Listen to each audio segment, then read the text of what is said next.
The 118th Congress was the single least productive this century and passed fewer bills into law than any other Congress in at least 50 years. According to data from the Congressional Archives, the House and Senate passed 209 bills into law over the last 2 years. The average since the year 2000 is 372. There are many reasons for the gridlock, but it can be summed up like this.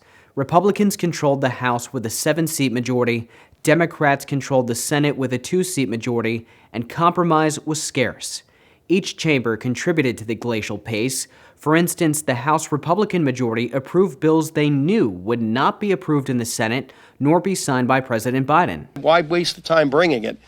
And we said it's not a waste of time because, number one, it shows the American people how to fix these problems, but it also lays out that roadmap. So if we do get the House, Senate, and White House in January, which we now have, this mandate from the American people, that we will have already started the process to show the country how we can get it done. The Democratic majority in the Senate was criticized for its lax schedule. In 2024, the chamber only worked 5 days a week, 13 times. But I think we've got a pretty good record on the infrastructure bill, on the other measures to deal with COVID. I think there's a solid record of accomplishment.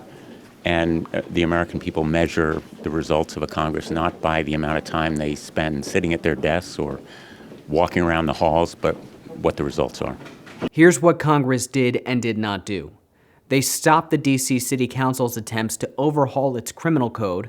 They extended the debt ceiling until January 2025. They gave veterans with disabilities a cost of living adjustment.